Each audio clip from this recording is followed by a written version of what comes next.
কৌশলের নামে গুপ্ত কিংবা সুপ্ত বেশ ধারণ করেনি বিএনপির কর্মীরা।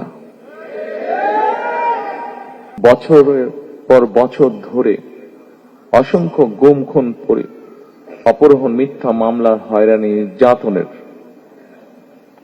পরও বিএনপির একজন নেতাকর্মীও কিন্তু রাজপথ ছাড়েনি। প্রিয় স্বজনহারা পরিবারের সদস্যবৃন্দ, ১.৫ শতকেরও বেশি সময় ধরে ফ্যাসিবাদ বিরোধী আন্দোলনের তীব্রতা কখনো কখনো হয়তো কিছুটা স্তিমিত হয়েছে, কিংবা আন্দোলন কখনো তুঙ্গে উঠেছে, এবং এই আন্দোলন করতে গিয়ে বছরের পর বছর ধরে অসংখ্য গুম খুন অপহরণ, মিথ্যা মামলার হয়রানি, নির্যাতনের পরও বিএনপির একজন নেতাকর্মীও কিন্তু রাজপথ ছাড়েনি।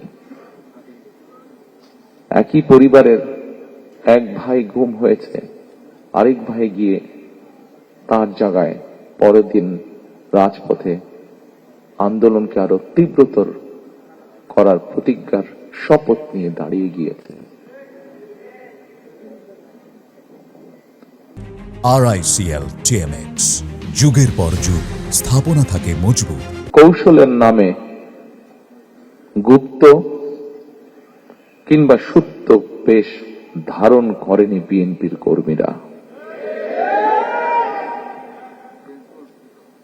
আমি বিশ্বাস করি, দৃঢ়ভাবে বিশ্বাস করি, যে দলের নেতাকর্মীরা অন্যায়ের বিরুদ্ধে এ ধরনের আপোষহীন ভূমিকা রাখতে পারে, সেই দলের বিরুদ্ধে ষড়যন্ত্র কিংবা অপপ্রচার চালিয়ে কেউ এই দলকে দমন করে রাখতে পারবে না ইনশাআল্লাহ।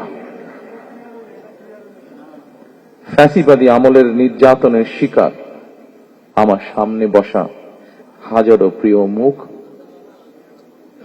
আপনাদের আত্মত্যাগ, আপনাদের বুক ভরা কষ্ট, আমরা যারা আজ পেছনে রয়ে গিয়েছি, আমরা আমাদের সর্বশক্তি দিয়ে চেষ্টা করব যাতে এটি বৃথা না যায় ইনশাআল্লাহ।